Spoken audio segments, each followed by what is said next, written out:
Chirmiri railway station में आग एक बड़ा हादसा होते होते रह गया। हम आपको बता दें, नरेंद्र नाम का व्यक्ति खड़ी इंजन के सामने से पट्टी से जब वो पार होने का प्रयास कर रहा था तभी इंजन चल पड़ा और वो व्यक्ति उस इंजन के चपेट में आ गया। हम आपको बता दें, इंजन की चपेट में आने से उसके दाहिने पैर में खासी चोट आ गई। उसके पैर की 3 उंगलियां कट गई हैं।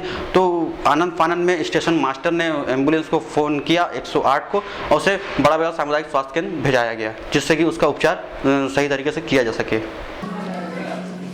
अभी ट्रेन संख्या I1756 पैसेंजर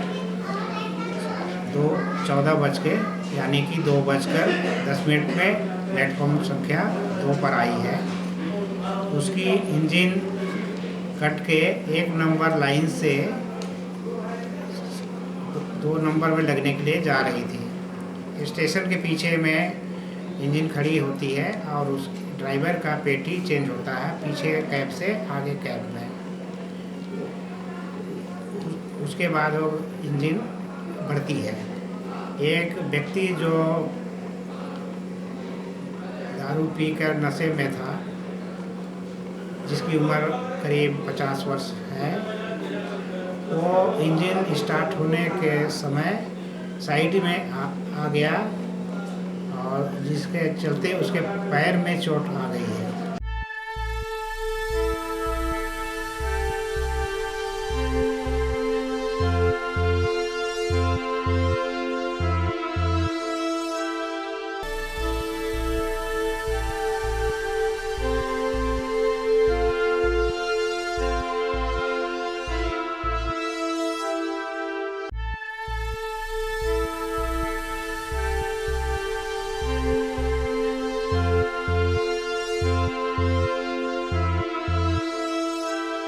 नरेंद्र नाम का कोई व्यक्ति है। इसके पिता का नाम स्वर्गीय गेंदलाल है। 42 साल उम्र है। बरतुंगा से आए हैं हम लोग। रवि सिंह और राजू करके 2 लड़के आए हैं। दिनेश कुमार यादव। तो इनका कहना है कि रेलवे ट्रैक से कटा है। कैसी है अभी इसकी स्थिति क्या है सर? स्थिति गंभीर है। 3 अंगूठा जो है, पैर का 3 उंगलियां जो है पूरी तरह से हो गई हैं। तो बची हुई हल्की से रही। ब्लीडिंग काफ़ी हुआ है। तो प्राथमिक उपचार करने के बाद इसको जिला अस्पताल बैकुंठपुर के लिए रेफर किया। बीते सप्ताह चिरमिरी के हल्दीबाड़ी का राय पेट्रोल पंप, जो कि काफ़ी चर्चित था, वह एक हादसे का शिकार हो गया। इस हादसे के दौरान डीजल में मिलावट की शिकायत सामने आई, जिसमें लगभग 40 से 50 गाड़ियों को नुकसान पहुंचा है। उनके इंजन सीज हो गए हैं। इस मामले को लेकर जहां नहर राय काफ़ी पीड़ित अपने आप को महसूस कर रहे हैं, ठीक वहीं दूसरी तरफ जो उपभोक्ताओं का नुकसान हो रहा है उसको लेकर सीधे तौर पर राय पेट्रोल पंप को जिम्मेदार ठहरा रहे हैं। इसी को लेकर हमने सीधी बात की राय पेट्रोल पंप के संचालक से। उन्होंने आश्वासन दिया है कि जिनका भी नुकसान हुआ है उसकी भरपाई निश्चित तौर पर की जाएगी, चाहे वो बीमा कंपनी से की जाए, चाहे जो अधिकृत संस्थाएं हैं उसके माध्यम से की जाएगी। और उनको भी इस बात का खेद है कि जिस विश्वसनीयता के आधार पे 48 वर्षों से वो आज बिजनेस कर रहे हैं, डीजल और पेट्रोल की शुद्धता को लेकर जो उपभोक्ताओं के द्वारा जो दलील दी जाती है उससे वो कहीं ना कहीं आहत हुए हैं, किसी न किसी के साजिश का शिकार हुए हैं, जिसकी वो मांग कर रहे हैं। और अभी तक से सीधी बात करके आम जनता से अपील की कि वो परेशान ना हो, उनका जो भी मुआवजा है वो दिलाने के लिए वो भरसक प्रयास करेंगे। विश्वसनीयता और शुद्धता के प्रतीक माने जाने वाले MN Roy Haldibari petrol pump की अपनी एक अलग ही पहचान है। लेकिन बीते 29 जनवरी को जो घटना हुई है उसके बाद लेके कहीं न कहीं पेट्रोल पंप चर्चा का विषय बना हुआ है। लोगों के बीच में जो एक विश्वास था उसमें कहीं न कहीं पेट्रोल पंप की साख भी गिरी है। इन्हीं सब विषयों को लेकर हम सीधा पेट्रोल पंप संचालक से बात करने की कोशिश करेंगे कि आखिर वो कैसे समझाएंगे, कहाँ कमी थी, किसके द्वारा साजिश रची गई और इसके पीछे कौन लोग हो सकते हैं और ये कब तक पेट्रोल पंप वो चालू करा पाएंगे। इन्हीं सब बातों को जानने के लिए हम अभी उनके पेट्रोल पंप में मौजूद हैं। आइए जानने का प्रयास करते हैं कि आखिर घटना कब हुई थी और इसके पीछे क्या सच है। जी राय साहब, आप ये बताइएगा कि आप पेट्रोल पंप का संचालन कब से कर रहे हैं? मैं पेट्रोल पंप का संचालन 1966 से कर रहा हूँ। 1966 के बाद से क्या कभी किसी के द्वारा कोई शिकायत की गई या फिर कभी मिलावट जैसी घटना कभी सामने आई थी? जी नहीं, न तो किसी वाहन उपभोक्ता से और ना शासन से और ना हमारे कंपनी से किसी प्रकार का कोई रिपोर्ट या किसी प्रकार का कोई नहीं है हमारे प्रति। घटना 28 जनवरी की रात को शायद घटी है, क्योंकि 29 जनवरी को आपको जैसा जानकारी मिला है, क्या जानकारी है आपको घटना के संबंध में? मैं प्रतिदिन के भांति 28 तारीख को सब कुछ चेक करके अपना सब जहाँ ताला लगता सब तालों को लगा करके हम घर गए। 29 तारीख को सवेरे आए। 29 तारीख को सवेरे हम आए और विधिवत अपना पंप चालू करके करीब 7:45 बजे घर वापस चले गए। तो हमें सब कुछ ठीक मिला, मतलब ठीक हम आते हैं, आने के बाद चारों मशीनों का रीडिंग लेते हैं कि उसमें हम किस रीडिंग पर हमने अपने कार्यकर्ताओं को दिया, और डीप लेते हैं और डेंसिटी लेते हैं। तो हमने रीडिंग लिया, डीप लिया और डेंसिटी लेते हैं। तो डेंसिटी क्या होती है कि जो हमारे पाइपलाइंस हैं, पाइपलाइन जो चार नोज़ल हैं, उनमें जो हमारे को सिर्फ 60 ml की ज़रूरत पड़ती है, और 60 ml का लेकर के हम विधिवत अपना काम करके अपने तैयारी होने के लिए चले गए, पुनः अपने कार्यक्रम में अपने ड्यूटी पे आने के लिए। आपको कब पता चला कि मिलावटी सी घटना करीब 9 बजे, 9-9:15 बजे हमारे कर्मचारी द्वारा बोले कि बाबूजी यहाँ पर गाड़ी वाले बहुत भीड़ लगाए हैं और बहुत नाराज़ हो रहे हैं, आप तुरंत आइए। तो मैं तैयार हो ही गया था, फिर भी मैं बोला ठीक है जल्दी गाड़ी भेजो, मैं आ रहा हूँ। मैं आया तो देखा है बहुत भीड़ है। तो सब हाँ दादा देखिए ये सब ले करके खड़े थे। तो मैंने अभी क्या हुआ पहले हमको आशा, तब हमको आपके मीडिया वालों में से ही किसी ने हमको बोला आपके पेट्रोल पंप में आप ये चीज़ मिला के बेच रहे, सबकी गाड़ियाँ खड़ी हो रही, बर्बाद हो रही, इसलिए आप क्या कर रहे हैं? समझ मेरे को कुछ भी समझ लिया, मेरे को समझ नहीं आई। तो मैं बोला कि भाई मीडिया वालों यही एक सज्जन को बोला कि देखिए जरा मेरे को समझने लगी बात को, क्या है बोले क्या बात है, समझ में नहीं आया। बोले ये क्या? फिर देखा मैंने अपने हाथ से नोजल चला करके वही गंदा तेल उसमें हाथ से आ रहा है। तो मैंने तुरंत अपने कर्मचारी को बोला पहले इसको बंद कर दो, किसी को भी तेल मत देना। फिर मैं आया, ताला खोला तो मैंने दिखाया कि देखिए मैं कल ये तेल खाली करके गया हूँ और ये कैसे बना इसकी जानकारी मुझे नहीं है। तो अब मैं दोषी हूँ, आप लोग जो सजा देना चाहिए दीजिए। तब सब लोग बोलने लगे कि नहीं आपके ऊपर हमारे किसी भी प्रकार का एक बिंदु मात्र भी संदेह नहीं है, मतलब अगर ये नहीं है तो आप हमें अपना काम करने दीजिए। अब जो मेरे दिमाग में आ रहा है मैं उसको करूँ, और क्या आ रहा है मतलब देखते जाइए आप लोग, प्लीज़ आप लोग परेशान नहीं। तो मैं तुरंत सबसे पहले SDM ऑफिस में खबर दिया कि आइए करके, मैंने SDM साहब के जो भी यहाँ पर कर्मचारी थे, डिफरेंट नाम ले, तो वो सब बोले हम ना आए। वहाँ पर उन लोग थे नहीं, उस वक्त वहाँ थे क्या बैकअप में थे। फिर मैंने एक बोतल में सैंपल निकाला, अपना पुराना बोतल निकाला, दोनों बोतल निकाल के TI साहब के पास जाके जमा दिया। बोले क्या? बोले ऐसी बात है, ऐसे ठीक है रख दिया। फिर मैं यहाँ आया, आ करके जहाँ पूरा खबर दिया, हमारे कंपनी को खबर दिया, तो खबर बोले तो बोले कि चौकीदार नहीं रहा। इतने में फिर मैं बोले दिमाग में आया तो मैं अपने जहाँ से तेल भरा जाता है वहाँ गया तो देखा एक चेन जो कब्जे से लगी थी वो तो लगी थी, एक ताला जो चेन से लगी थी वो टूटी थी। बोली क्या?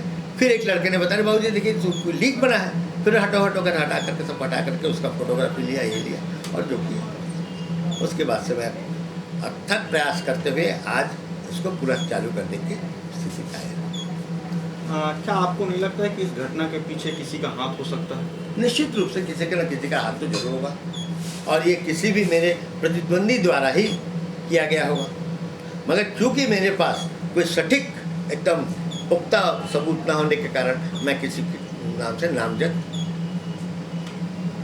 रिपोर्ट नहीं कर पा रहा हूँ। ऐसे मैंने रिपोर्ट तो कर दिया है कि साहब ये तो ज़रूर निश्चित है, हम यहाँ 4 डीलर हैं और एक उसमें से मैं हूँ जो कि ये हूँ क्या नाम उसको जिसके ऊपर आपत्तियाँ पड़ी है, और 2 तो अपने पौड़ी में है जो किया है। इन्हीं तीनों में से कोई ज़रूर किया होगा और या तो करवाया गया होगा। हर एक जनता को आज हमारे पेट्रोल में तो कोई नहीं घटा, पेट्रोल की बिक्री हमारी यथावत है। यहाँ तक कि जो मैं परसों पेट्रोल बेचता था 28 तारीख के पहले, 28 तारीख के बाद मेरे हर दिन के पेट्रोल की बिक्री में 10 लीटर, 20 लीटर, 50 लीटर की बिक्री की वृद्धि भी हुई है। तो ये मेरे को पूर्ण विश्वास है कि हाँ ज़रूर, तुरंत मेरे को एक दिन में तो नहीं मिलेगा, मगर मेरे को कुछ ही समय में और बहुत जल्दी मैं पुनः अपने ग्राहकों का विश्वास अर्जित कर लूँगा। पेट्रोल पंप जैसे जगह जो होते हैं काफ़ी विस्फोटक होते हैं, ज्वलनशील पदार्थ रहता है, इसका बीमा करवाना काफ़ी अनिवार्य होता है। क्या आपके द्वारा बीमा करवाया गया है और इससे पहले कितने सालों से लगातार आप बीमा करवा रहे हैं, अगर करवाते हैं तो? हमने 1966 से ये शुरू पंप किया है और 1966 से ही मेरा बीमा चालू है और आज भी चालू है। आज इस वर्ष हमने अब हर साल मैं टालाराम जी से इसका बीमा करवाता था और इस साल हमारे ही एक मित्र हैं, उन्होंने इसे इफ्को टोक्यो में करवाया और ये पूर्ण पेट्रोल पंप हमारी सभी गाड़ियाँ बीमित हैं उनके द्वारा, इफ्को टोक्यो के द्वारा, और हमने उनको भी सूचित कर दिया। क्या ऐसा ना माना जाए कि बीमा की राशि का लाभ लेने के लिए आपके द्वारा भी इस तरह का प्रयास किया जा सकता है? ये तो आप लोग का विचार है। मैं इस संबंध में यही कहूँगा कि इन चारों पंप में आज 48 वर्ष में जो मैंने अर्जित किया है, इसमें मेरा ही सेल सबसे ऊपरी है, मेरा ही पेट्रोल सेल ऊपर है और ये भी ऊपर है। और मैं आज तक किसी के ऊपर प्रतिद्वंद्विता की भावना नहीं की या किसी भी डीलर के प्रति, हमारे जो प्रतिद्वंदी उनके प्रति कोई विद्वेष का भाव भी नहीं किया। हो ना हो, जो इसमें कमज़ोर हो या जो ये है कि जो ये चाहते हो कि ये बंद हो जाए या बदनाम हो जाए, तो मेरा व्यापार बहुत उभरे हो सकता है, उन ऐसे व्यक्ति इसमें आ सकते हैं। इसमें तो कोई दो राय नहीं, इसमें तो सुनिश्चित है किसी ने किया है या करवाया है, और वो भी हमारे ही समाज के जो पेट्रोल के व्यवसाय को जानते हैं कि इसमें क्या मिलाया जा सकता है जिससे कि इनके भी ये भी बर्बाद हो जाए, गाड़ी वाले भी बर्बाद हो जाए।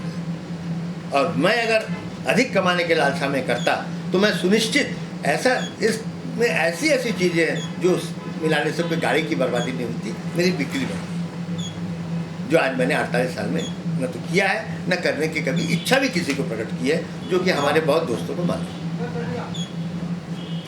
ऐसा माना जा सकता है कि आपको अगर नुकसान होता है तो इसका सीधा लाभ जिसको होता है वही इस षड्यंत्र में कहीं ना कहीं इन्वॉल्व हो सकते हैं, कहीं ना कहीं संदेह उन पर जाता है। ये तो सुनिश्चित है कि मैं अगर नुकसान में हूँ तो दूसरा कोई उसमें लाभ आना चाहिए, इसमें तो कोई दो राय नहीं। लगभग 1 सप्ताह हो गए आपके पेट्रोल पंप को बंद हुए, इसमें उपभोक्ताओं के द्वारा क्या प्रतिक्रिया आई और आपको अभी तक इन 1 हफ्तों में कितना नुकसान हो चुका है? हमारे पास सभी उपभोक्ता है कि दादा आप क्या कर रहे हैं, तो मैंने उनको 2 शब्द कहा कि भैया मुझे सबसे पहले समझ दो कि मैं कितनी जल्दी पंप को चालू कर सकूँ, नंबर 1। नंबर 2 उन्होंने कहा कि आप जो हमारे नुकसान हुआ इसके लिए क्या कर रहे हैं। तो नंबर 2 में मैंने उनको कहा कि देखिए आप जो नुकसान हुआ ये आपका नुकसान नहीं है, इनडायरेक्टली मेरा नुकसान है, ठीक है ना।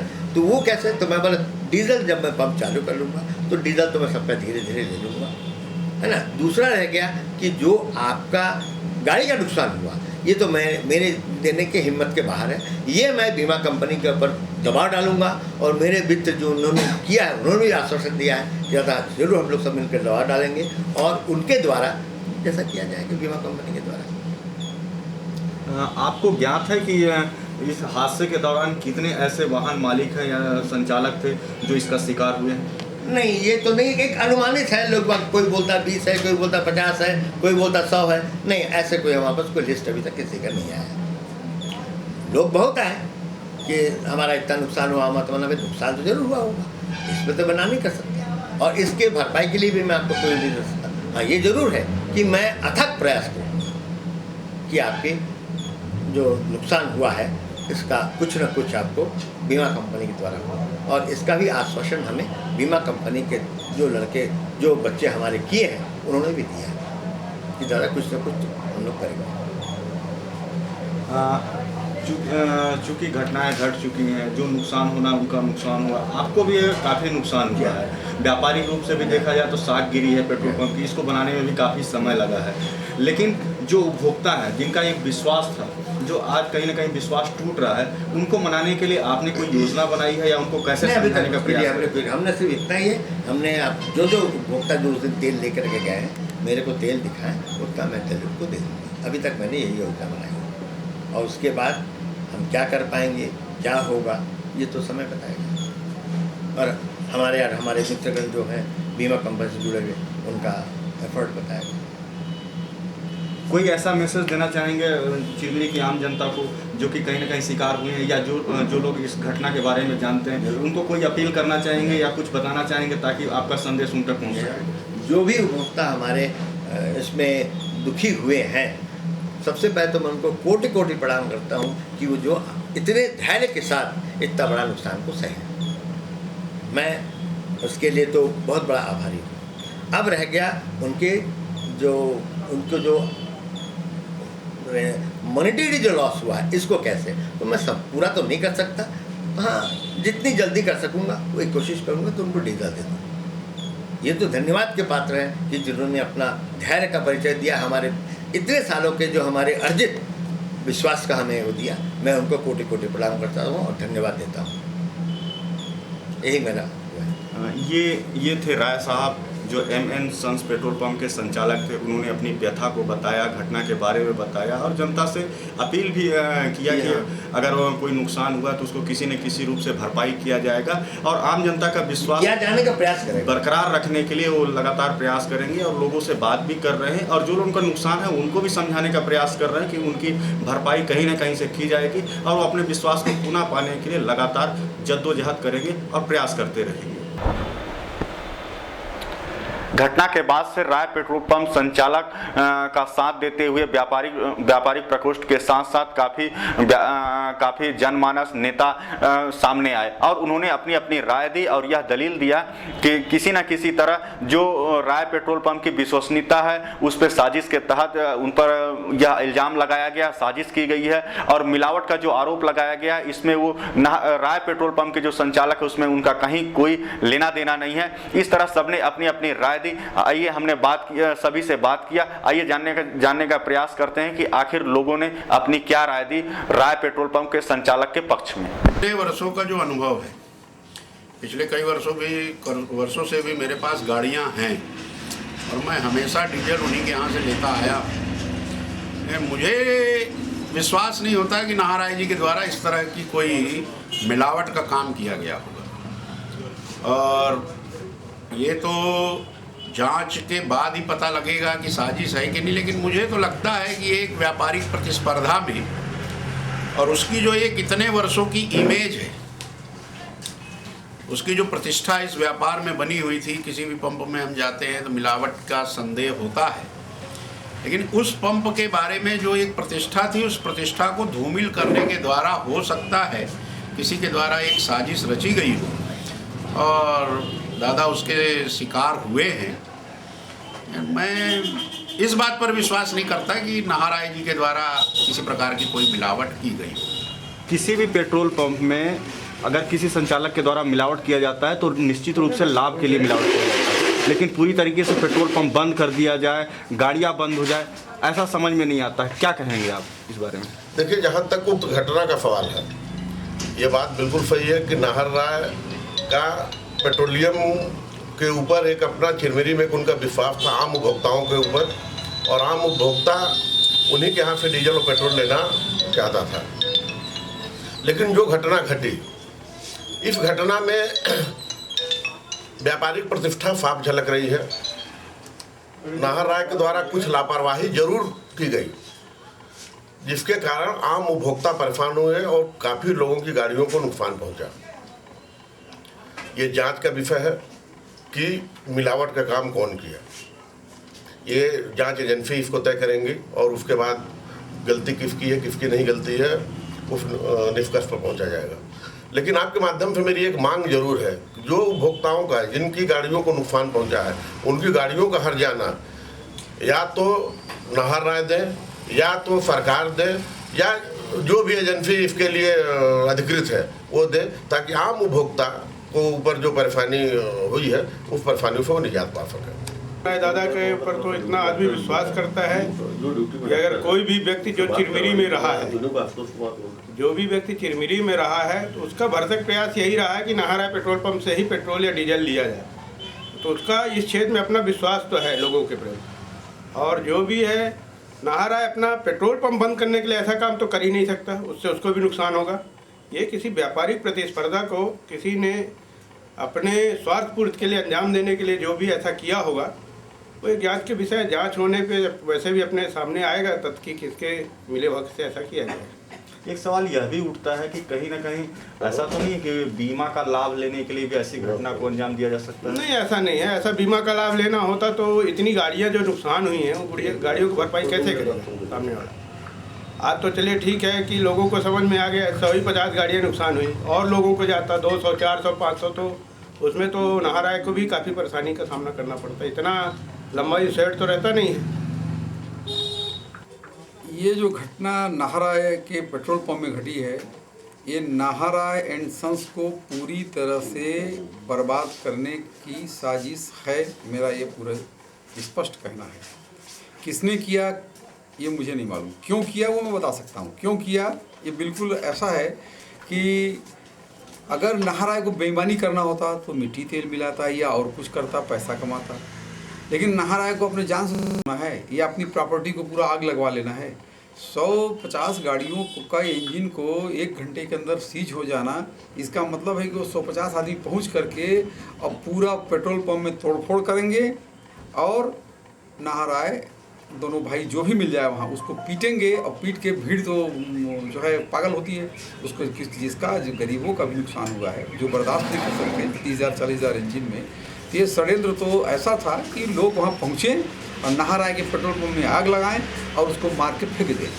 हमेशा के लिए पेट्रोल पंप बंद हो जाएगा। क्योंकि जहाँ तक मेरी जानकारी में उसके 2 लड़के हैं और दोनों लड़के जो है पेट्रोल पंप में बैठना नहीं चाहते हैं। एक भाई का बड़ा लड़का वो भी नहीं बैठना चाहता, इतना हाईली क्वालिफाइड है। एक जो है हाई कोर्ट में प्रैक्टिस करता है, दूसरा सीए है पूना में। उन लोग इस धंधे में आना नहीं चाहते हैं क्योंकि रोज़ पब्लिक की गाली खाना पड़ता है।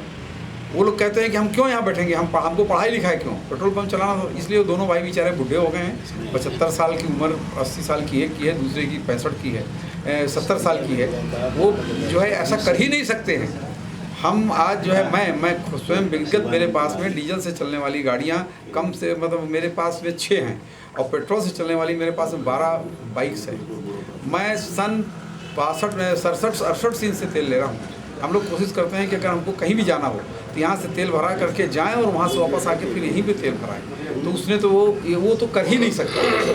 किसी न किसी व्यक्ति ने रंजिश बस उसके खिलाफ षड्यंत्र किया है, लेकिन वो ईश्वर ने उसका षड्यंत्र विफल कर दिया। नाहरा मार नहीं खाए बच गए, उनके पेट्रोल पंप में आग नहीं लगा। भीड़ ने उसने हाथ जोड़ के कह दिया भैया कि एक तेल में तो ज़रूर मिलावट है, मेरे को पता लगाने दीजिए। हम लोग वहाँ पे थे तो उसके बाद भीड़ बोली कि ठीक है तो हम लोग क्या करें। तो बोले भाई अगर इंश्योरेंस से क्लेम मिल सकता है तो मेरा इसका पंप का क्लेम है, मैं कोशिश करूँगा। नहीं तो डीजल जिसका है, जितना डीजल आप लोगों को नुकसान हुआ उतना करूँगा जितनी मेरी क्षमता है। बाकी मैं गाड़ियों को बनवाई तो नहीं दे सकता हूँ, चाहे मेरे को मार डालो। ये है कुल मिला के कि षड्यंत्र है ये। बस यह माना जाए कि जो भी घटना हुआ व्यवसायिक प्रतिस्पर्धा, बिल्कुल व्यवसायिक प्रतिस्पर्धा से है। लेकिन अब ये तो जांच का विषय है कि कौन किया क्या किया। लेकिन किसी ने एकदम पूरी तरह से बर्बाद करने के लिए अगर आग लगा देते, लोग दोनों भाई को मार देते तो उनको वारिस नहीं है कोई देखने वाला। आग लग जाती तो पेट्रोल पंप सालों साल बस्ती के बीच में दोबारा वहाँ चालू नहीं हो पाएगा। ये षड्यंत्र था उसके पीछे, एकदम स्पष्ट दिखता है ये षड्यंत्र। दुनिया में एक नाम है चिरमिरी क्षेत्र में, जितना विश्वास उस पेट्रोल पंप को है, मैं समझता हूँ कि पूरे ज़िले में किसी भी पेट्रोल पंप के बारे में नहीं है। वो मिलावटखोरी कर ही नहीं सकते। हाँ, ये ज़रूर है कि वो षड्यंत्र के शिकार हो सकते हैं, क्योंकि उनकी जो लोकप्रियता है, उनके यहाँ जो ओरिजिनल तौर पे जो पेट्रोल डीजल वगैरह लोगों को उपलब्ध हो जाता है, कभी भी किसी गाड़ी को मिलावट होने के कारण कोई इंजन में कोई खराबी आ गई हो, कहीं कोई ट्रबल हो रहा हो कि मिलावटी तेल इस्तेमाल हो रहा है इसलिए वो इंजन में खराबी आ गई है, ऐसा कभी नहीं देखा गया। उसका कारण सिर्फ ये है कि नाहरा जी के यहाँ पेट्रोल बहुत ही ज़्यादा, डीजल बहुत ही गुणवत्ता के साथ विक्रय किया जाता है। जैसा आता है वैसा वो बेच देते हैं और वो षड्यंत्र के शिकार हो सकते हैं, क्योंकि बहुत सारे पेट्रोल पंप और भी क्षेत्र में चल रहे हैं और बनिस्बत नाहरा जी ज़्यादा कारगर तौर पर लोगों को विश्वास हासिल कर चल रहे हैं। इसलिए हो सकता है वो किसी षड्यंत्र का शिकार हो गए हों। इसलिए जांच का विषय है और सूक्ष्म तौर पर इसकी जांच की जानी चाहिए और दोषियों को खोज कर उन्हें दंडित किया जाना चाहिए ताकि वो ऐसा दुस्साहस ना कर सकें। आप कल्पना कीजिए कि जिस समाज में हम रहते हैं उस समाज में किसी परिवार के घर में यदि गमी हो जाए या मौत हो जाए और मौत होने के बाद यदि दाह संस्कार के लकड़ी उपलब्ध ना हो सके, ऐसी स्थिति में उस परिवार उस समाज के ऊपर क्या बीतेगी। जी हाँ, इसी मुद्दे को लेकर, इसी बात को लेकर हम उस संस्था की ओर इशारा करते हैं जिस संस्थाओं ने लकड़ी मुहैया कराने के लिए बीड़ा उठाया है। उस संस्था के लोगों के द्वारा मांग कर लकड़ी का संग्रह किया जा रहा है और संग्रह करने के बाद या दीन दुखिया गरीब या जैसे भी परिवार है उनको लकड़ी मुहैया कराया जा रहा है ताकि उनके शव का दाह संस्कार किया जा सके। कितनी दुर्भाग्य वाली बात है। जिस जगह में हम रहते हैं, जिस चिरमिरी क्षेत्र में हम रहते हैं, जिसकी आबादी लगभग 1 लाख से 1.25 लाख बताई जाती है, 2 बड़ी संस्थाएं एसीसीएल और नगर निगम कार्यरत है, बावजूद इसके दाह संस्कार के लिए लकड़ी उपलब्ध नहीं करा पाती है, जबकि शमशान घाट के लिए लाखों करोड़ों रुपए इनके द्वारा इन्वेस्ट किया जाता है और ना ही उस संस्था को इनके द्वारा कोई मदद दी जा रही है जो लकड़ी इकट्ठा करके चुन के संग्रह करके निःशुल्क लोगों को बांटा जा रहा है। हम आइए उन्हीं से बात किए, कुछ जानने का प्रयास किया कि आखिर वो लकड़ी कहां से मुहैया कराते हैं और किस तरह लोगों को निःशुल्क लकड़ी उपलब्ध कराने की प्रयास कर रहे हैं। आपकी संस्था लोगों को किस प्रकार से लाभ पहुंचाने का प्रयास कर रहे हैं, जी बताइएगा।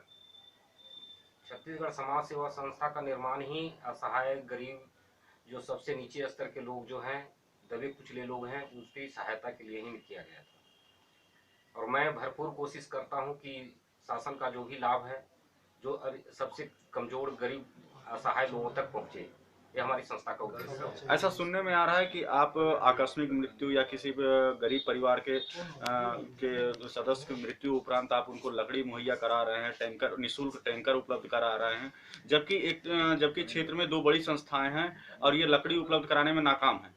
बिल्कुल सही बात है। हमारी छत्तीसगढ़ समाज सेवा संघ जो है वो इन्हीं लोग की सहायता के लिए हमने प्रयास पहले भी किया था कि एसीसीएल यहाँ के मुख्य संस्था यहाँ जो है कार्यरत है, एसीसीएल क्षेत्र है, एसीसीएल के द्वारा पहले लकड़ी उपलब्ध होती थी, वो भी कौड़ी वर्कर को होता था। असहाय गरीब लोगों के लिए एसीसीएल मुश्किल होता था, दिक्कत होता था, नहीं मिलता था। और वन विभाग है, वन विभाग भी इन लोगों के कोई ध्यान नहीं देना है, किसी को कोई पूछने वाला नहीं, कोई देखने वाला नहीं है। तो छत्तीसगढ़ समाज सेवा संघ ये संस्था जो है से एक ऐसी बीड़ा उठाया कि हम ऐसे लोगों को क्यों नहीं मदद करें जो जिनको कोई पूछने वाला नहीं हो, जिनको कोई खोजने वाला नहीं हो, गंदी बस्ती में रहते हो, असहाय हैं, विकलांग हैं, उनकी मृत्यु हो जाता है तो न उनके पास पानी का टैंकर का उनके पास पैसा है कि पानी का टैंकर का नगर निगम को पैसा दे सके, न वो सक्षम है कि लकड़ी खरीद करके वो अपने परिवार को क्रियाक्रम कर सकें। तो ये छत्तीसगढ़ समाज सेवा संघ ये हमारी कार्यशैली में हमारे सचिव महोदय विजय नेवार के द्वारा, हमारी कमेटी के द्वारा, हमारे संरक्षक डॉक्टर आर गजबिया के साथ बैठक कर यह स्पष्ट हम लोग निर्णय लिए कि सबसे नीचे स्तर पर जो गिरे हुए दबे कुचले लोग हैं उनको जितनी भरसक प्रयास किया जाए हमारी अपनी संस्था से प्रयास करें। 1987 बैच के एएस खान ने पौड़ी थाना का प्रभार संभालते ही बेहतर पुलिसिंग के लिए स्टाफ की आवश्यक बैठक आहूत की। बैठक आहूत करने के बाद पुलिस स्टाफ को समझाइश दी गई कि पौड़ी थाना के अंतर्गत आने वाले समस्त आपराधिक गतिविधियों को किस तरह से अंकुश लगाया जाए। इसी को लेकर अभी तक ने उनसे सीधी बात की और हमने जानने का प्रयास किया कि कानून व्यवस्था को किस तरह से वो संभालेंगे और शांति व्यवस्था कायम रखने के लिए किस प्रकार आपराधिक गतिविधियों पर अंकुश लगाने की कोशिश करेंगे। 1987 बैच के एएस खान जी द्वारा खड़गवां से पौड़ी थाना में प्रभार ग्रहण किया गया।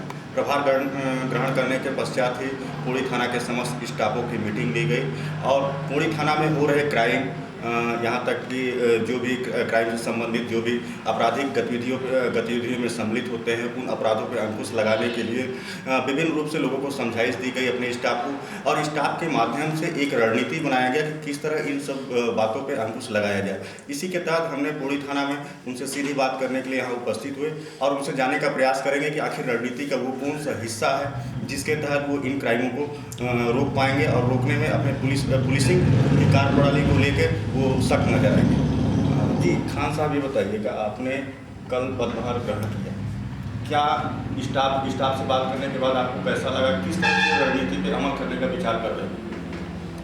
इसमें पहली प्राथमिकता रहेगी जो गरीब कमज़ोर वर्ग और महिलाएं हैं उनके प्रति जो अत्याचार और अपराध हो रहे हैं उस पर अंकुश लगाया जाए और त्वरित कार्रवाई की जाए। थाना का स्टाफ जो है उसके साथ एक टीम वर्क के तहत काम किया जाएगा और यहाँ जो शिकायतें जो मिल रही है नशे की, उस पर जो है पूर्णतः अंकुश लगाने का प्रयास किया जाएगा। कल हमने देखा था कि आपके थाना में एक ज़मीन विवाद को लेके एक शख्स यहाँ पहुँचा हुआ था। वो दिसंबर के 12वें महीने में उसने आवेदन दिया था पुलिस थाना में, इसके बाद कल वो पहुँचा था और काफ़ी रुष्ट था। यहाँ तक कि मेरे समझाने के बाद वो थाना छोड़ के गया, घूम फिर के वो पुलिस पर कहीं ना कहीं वो कार्रवाई न किए जाने का आरोप लगा रहा था। इस तरह की जो वारदातें होती हैं या इस तरह से जो पीड़ित सामने आते हैं, उनको किस तरह से आप समझाइश देंगे या कैसे उस पर रोकथाम लगा पाएंगे? उसमें इस प्रकरण में जिसमें आप बता रहे हैं उसको पता किया गया है, ये पूर्णतः राजस्व प्रकरण है जो मामला न्यायालय में विचाराधीन है। राजस्व प्रकरण में पुलिस को कोई विशेष अधिकार नहीं है, क्योंकि पुलिस एक सहज उपलब्ध है, यूनिफॉर्म में रहती है तो हर पीड़ित पुलिस तक पहुंचता है, ये बहुत अच्छी बात है। लेकिन उसे बताया गया है कि इसका निराकरण तहसील SDM कार्यालय से होगा तो वो संतुष्ट है। हाँ, अक्सर ऐसा देखा जाता है कि मामले चाहे वो राजस्व से संबंधित हो, वन विभाग से संबंधित हो, लेकिन पीड़ित सर्वप्रथम सीधा थाना आता है। थाना आने के बाद कई सारे ऐसे मामले होते हैं जो पुलिस को उसमें हल करना होता है या कुछ ऐसे मामले होते हैं जो संबंधित विभाग को ट्रांसफर कर दिए जाते हैं। ऐसी स्थिति में आप उनको किस तरह से समझाइश दे पाएंगे? इसमें कई बार शांति व्यवस्था स्थापित करना इस पुलिस का प्रथम कर्तव्य है, चाहे वो प्रकरण राजस्व का हो चाहे वन विभाग का हो। हमारी पहली प्राथमिकता रहती है कि किसी प्रकार की अशांति पैदा ना हो, इसलिए हम उसको देखते हैं और ऐसा लगता है कि वो वन विभाग और राजस्व विभाग का है तो उनको सलाह दी जाती है। लेकिन त्वरित रूप से जो है इसमें पुलिस पूछताछ करके मौके पर जाके कार्रवाई करती है।